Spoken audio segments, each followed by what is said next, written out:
Wakisashi's Tea House. Konnichiwa, Minasan. It's Gray from Wakisashi's Tea House. How you doing? You good? You genki? I'm good, thanks. I've got something different today. I want to do a reading from the Fellowship of the Ring, first part of Lord of the Rings, because with all the kind of nonsense that's been going on recently regarding Amazon's Rings of Power series, I wanted to, remind everyone how great Tolkien is. I mean, we all know that anyway, but I want to read from chapter 8 in this, which is Fog on the Barrow-Downs.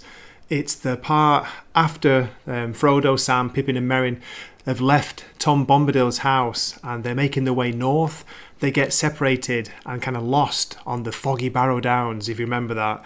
It's not really shown in the movie, as far as I remember, but it's a great, great scene in the book. That's why I wanted to read from it. So let me show you. My edition is from 1991. I was just working it out in my head. I can't believe that's 31 years old now. A Grafton paperback with a great illustration by John Howe on the cover. So, as I say, chapter 8, it's a couple of pages into chapter 8. In my edition, it's page 190 I want to read from, and just the genius of Tolkien's storytelling. It was so gripping. I was reading it the other day at work on a lunch break, and I was lost in the scene. So I wanted to share my little audio reading of it. Okay, so please let me know in the comments what you think about it. What are your favourite scenes in Fellowship of the Ring, the first part, Lord of the Rings? I'd love it if you made a video too, reading your favourite parts. So yeah, okay, so keep watching. I'll give my audio presentation. It's not really a presentation, it's just Gray reading the book. Let me know what you think at the end. Okay, here we go. The valley seemed to stretch on endlessly. Suddenly Frodo saw a hopeful sign. On either side ahead, darkness began to loom through the mist, and he guessed that they were at the last approaching the gap in the hills, the north gate of the Barrow-Downs. If they could pass that, they would be free. "Come on, follow me," he called back over his shoulder, and he hurried forward. But his hope soon changed to bewilderment and alarm.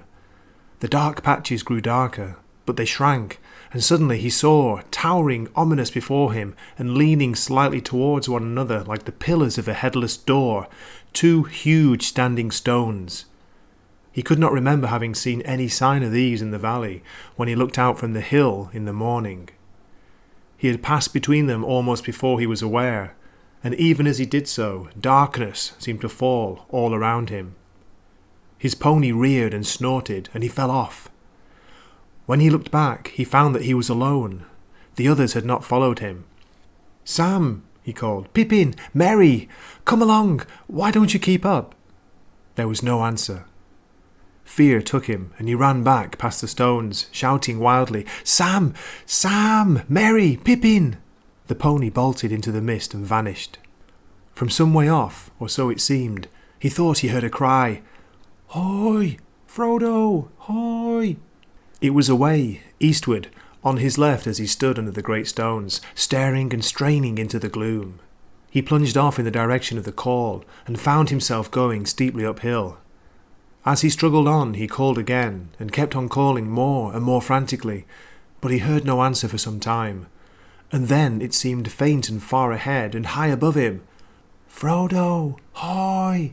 came the thin voices out of the mist, and then a cry that sounded like, "Help! Help!" often repeated, ending with a last, "Help!" that trailed off into a long wail suddenly cut short. He stumbled forward with all the speed he could towards the cries, but the light was now gone, and clinging night had closed about him, so that it was impossible to be sure of any direction. He seemed all the time to be climbing up and up. Only the change in the level of the ground at his feet told him when he at last came to the top of a ridge or a hill. He was weary, sweating, and yet chilled. It was wholly dark. "Where are you?" he cried out miserably. There was no reply. He stood listening.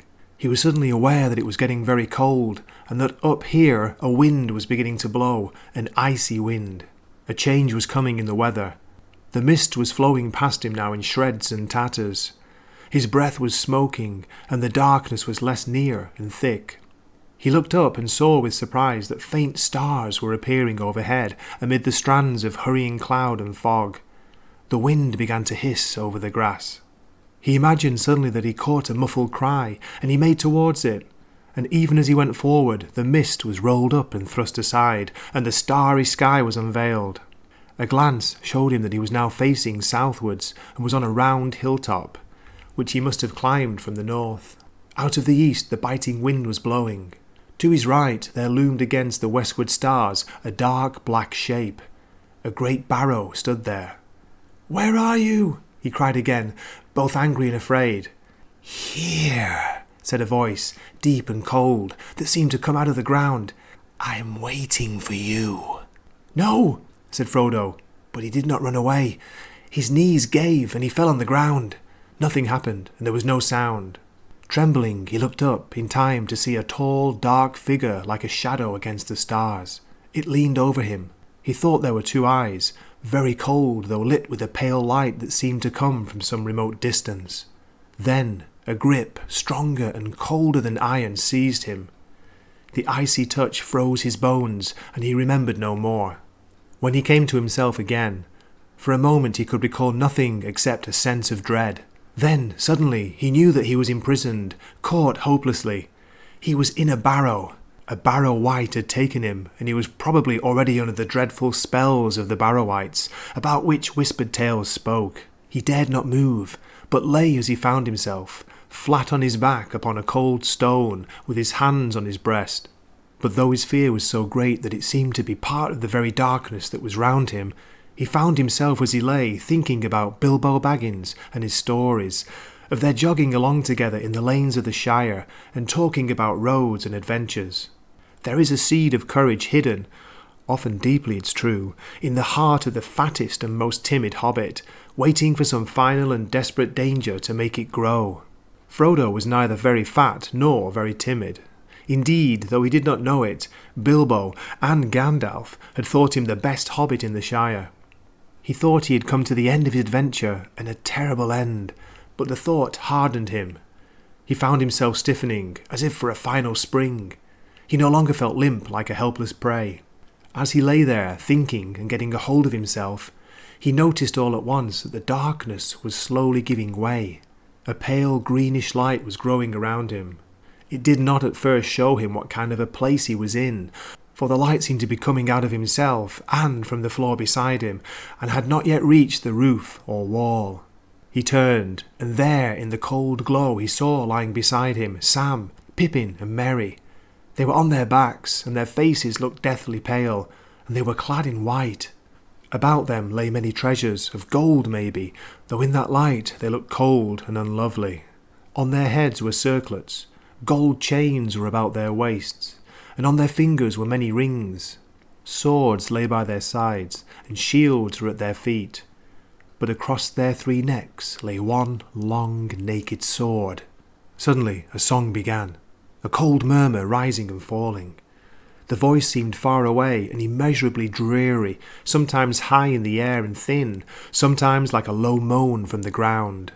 Out of the formless stream of sad but horrible sounds, strings of words would now and again shape themselves, grim, hard, cold words, heartless and miserable.